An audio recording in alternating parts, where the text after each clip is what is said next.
Bismillahirrahmanirrahim. Assalamualaikum warahmatullahi wabarakatuh. Alhamdulillah. Alhamdulillahilladzi hadana subulus salam wa afhamana bi syariatin nabiyil kiram. Wa asyhadu an la ilaha illallah dzul jalali wal ikram wa asyhadu anna sayyidana wa nabiyyana wa maulana Muhammad sallallahu alaihi wasallam nabiyil umam wa ala alihi wa sahbihi wasallam. Allahumma shalli wa sallim ala sayyidina Muhammadin nurikal sari wa midadikal jari wa jama'na fi kulli atwari wa ala alihi wa sahbihi ya nur amma ba'du. Sama-sama kita hormati para habaib, guru agama, tokoh masyarakat, hadirin wal hadirat yang dirahmati Allah Subhanahu wa taala. Lebih khusus habaib kita Sayyidil Walid Al-Habib Ahmad bin Yusuf Al-Hasani dan juga Habib Idris Bahashim, dan juga guru kita yaitu Guru Ahmad Zazuli dan akhina billah Ustadz Salim dan Ustadz Muhammad Arsyad, ya, alhamdulillah, dan semua guru-guru. Tidak bisa Al-Fakir menyebutkan satu persatu, tapi tidak mengurangi rasa ta'zim Al-Fakir kepada antum semuanya.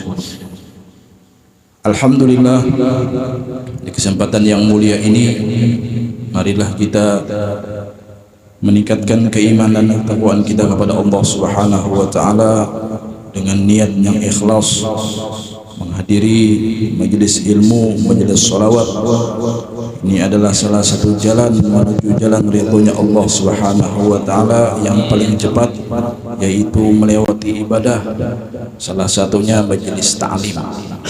Jadi perkumpulan kita ini adalah salah satu metode untuk menambah keimanan kita kepada Allah Subhanahu wa taala. Dengan catatan harus sabar dan ikhlas menjalani semuanya. Hadirin wal hadirat dirahmati Allah Subhanahu wa taala. Pernah Al-Fakir membaca dalam kitab Mukasyafatul Qulub karangan Al-Imam Muhammad bin Muhammad Al-Ghazali. Beliau menyebutkan sabar itu terbagi menjadi tiga. Ya, di dalam kitab itu disebutkan sabar itu terbagi menjadi tiga. Yang pertama, sabar dalam menjalankan ketaatan kepada Allah Subhanahu wa taala. Jadi di dalam beribadah, di dalam kita melaksanakan kewajiban, di dalam kita menjalankan sunnah yang dianjurkan baginda Rasulullah SAW, itu semua harus ada sifat sabar. Karena sabar ini adalah sifat para anbiya wal mursalin, para ulama as-salihin. Jadi apabila kita mempunyai sifat sabar, maka kita adalah tergolong daripada mereka semua. Jadi mempunyai sifat sabar ini sangat penting, karena Allah Subhanahu wa taala berfirman, Bismillahirrahmanirrahim, wallahu yuhibbus sabirin. Dan Allah menyukai orang-orang yang sabar. Artinya istimrar bil mudhari yuhibbu, ya, istimrar, selalu menyenangi orang-orang yang sabar, ya. Nah, jadi kita sabar dalam beribadah kepada Allah, menjalankan ketaatan, apapun itu kebaikan, harus sabar. Jangan melaksanakan sholat atau melaksanakan kewajiban ini cepat-cepat selesai, ya. Kadang-kadang kita ini diuji dengan hal-hal duniawi atau hal-hal yang membuat kita ingin cepat-cepat selesai beribadah. Apalagi hobinya misalkan menonton bola, ya. Wah, ini sudah mulai ini. Misalkan sholat subuh belum, sedangkan bola masih main, dan tambahan waktu lagi. Wah, sebentar lagi, ujung-ujungnya siang. Nah, ini berarti kita lalai, tidak sabar dalam mengerjakan ibadah. Nah, hati-hati, ya.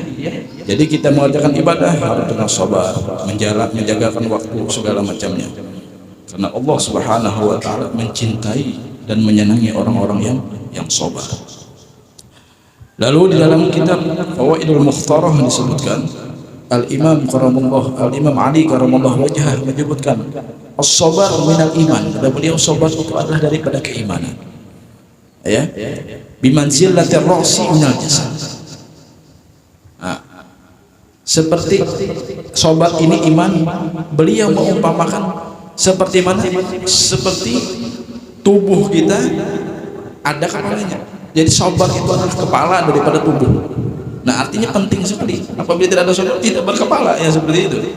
Ya, maka hati-hati ya. Wala iman liman la sabar.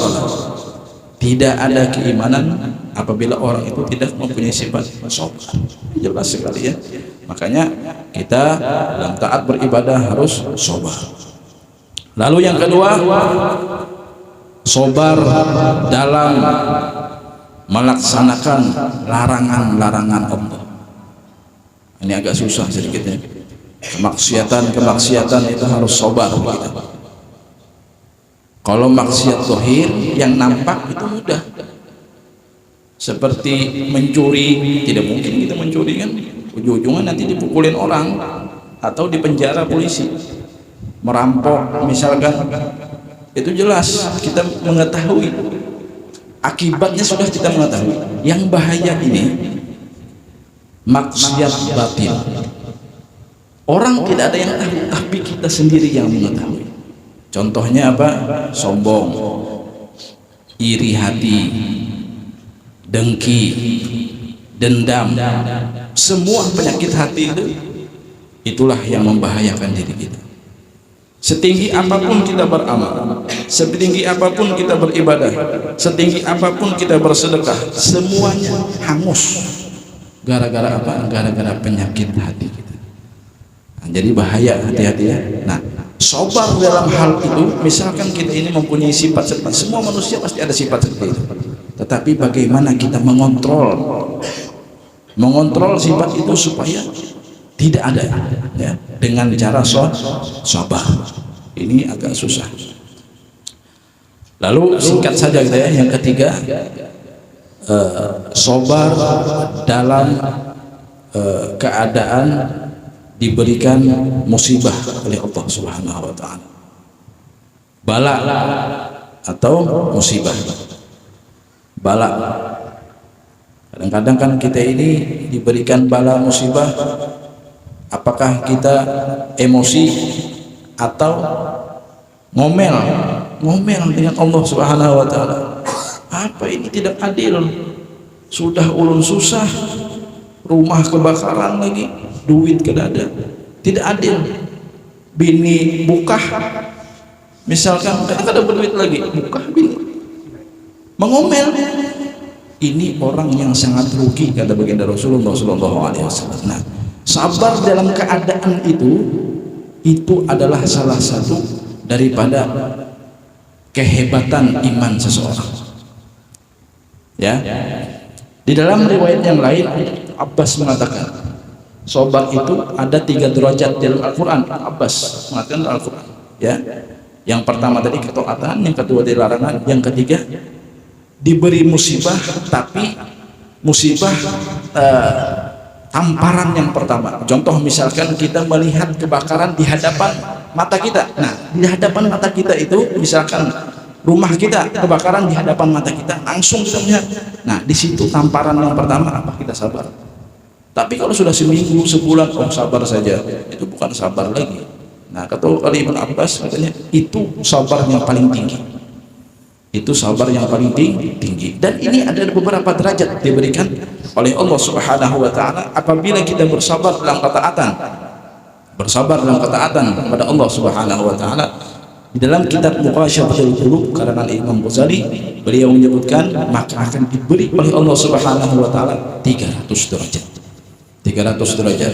Nanti di hari kiamat setiap derajat itu tingginya seperti bumi dan langit. Ini ketaatan. Lalu larangan-larangan kemaksiatan dari ini lebih tinggi, diberikan 600 derajat. Tingginya seperti 7 lapis langit dan 7 lapis bumi. Nah, lalu di bala musibah tadi sabarnya apa? Diberikan 100 derajat. Tetapi tingginya apa? Seperti aras dan bumi. Aras itu makhluk yang paling besar diciptakan oleh Allah Subhanahu wa ta'ala. Tidak ada yang paling besar malaikat apapun kecuali aras. Tapi ini makhluk Allah Subhanahu wa ta'ala diciptakan paling besar seluruh makhluk, yaitu aras.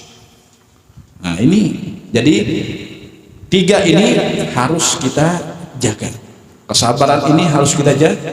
Karena dalam hadis baginda Rasulullah SAW, qala Rasulullah SAW, laisa syadidu bisur'ah, innama syadidu alladhi yamliku nafsuhu indal ghadab.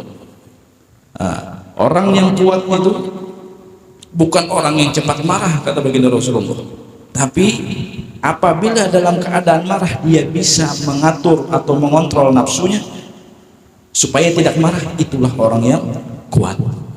Nah, ini kehebatannya. Lalu diceritakan di dalam sirah baginda Rasulullah SAW terakhir ya, Sayyidina Ali bin Abi Thalib berhadapan dengan musuhnya ya, pada saat peperangan musuhnya ini sudah terjatuh karena Sayyidina Ali bin Abi Thalib adalah orang yang sangat kuat. Di dalam riwayat kekuatan Sayyidina Ali ini, beliau mengangkat pintu Khaybar ya, pintu Khaybar itu cuma sendirian saja, pintunya dijadikan tameng untuk berperang. Pintu Khaybar, setelah dilepas pintu Khaybar itu 40 orang mengangkat, tidak ada yang bisa. Ini kekuatan Sayyidina Ali bin Abi Thalib ya, orang yang dipilih oleh Allah Subhanahu wa ta'ala menjadi keluarga baginda Rasulullah SAW, dan orang yang dipilih oleh Allah Subhanahu wa ta'ala pintu daripada segala ilmu ya.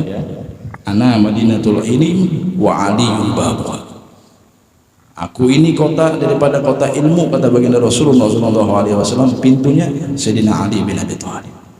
Nah, jadi kita ceritakan bagaimana peperangan Sayyidina Ali pada saat musuhnya sudah terjatuh dan ingin dipenggal kepalanya dengan pedangnya Sayyidina Ali bin Abi Thalib. Pada saat itu musuhnya meludah, diludahinya muka Sayyidina Ali bin Abi Thalib. Setelah diludahinya tidak jadi dipenggal kepalanya. Heran para sahabat heran. Wahai Sayyidina Ali bin Abi Thalib, kenapa engkau tidak membunuh musuhmu tadi, padahal engkau sudah diludahi? Kalau kita gimana? Belum meludahi kita hantup sudah, ya kan? Kita hantup belum meludahi, apalagi meludahi makinnya. Itu kita ya, itu kita. Tapi Sayyidina Ali bin Abi Thalib menahan daripada amarah nafsu. Maka kata beliau apa? Seandainya aku memenggal kepalanya pada saat aku marah, maka Allah tidak akan meridhoiku. Orang tahu sudah, jadi dibiarkan saja seperti itu. Nah, ini orang yang bisa menahan, orang yang kuat. Nah, mudah-mudahan kita mendengar sedikit ini kita bisa bersifat sabar walaupun dalam ujian apapun, walau dalam keadaan apapun, karena Allah Subhanahu wa ta'ala akan memberikan rahasia yang di hadapan kita. Wa man yuridillahu bihi khairan yusib minhu, barang siapa yang dikehendaki oleh Allah Subhanahu wa ta'ala dia itu kebaikan, maka akan diuji terlebih dahulu. Mudah-mudahan kita selalu menjadi orang yang sabar dan menjadi orang yang selalu bersyukur atas nikmat yang diberikan oleh Allah Subhanahu wa ta'ala. Dan yang paling utama ialah kita dijadikan umat baginda Rasulullah SAW. Amin ya rabbal alamin. Allahumma jamilna bil afiyah wa salamah wal hukna bi taqwa istiqamah. Sekian dari Al-Fakir, kurang lebihnya minta maaf. Wabillahi taufiq wal hidayah. Assalamualaikum warahmatullahi wabarakatuh.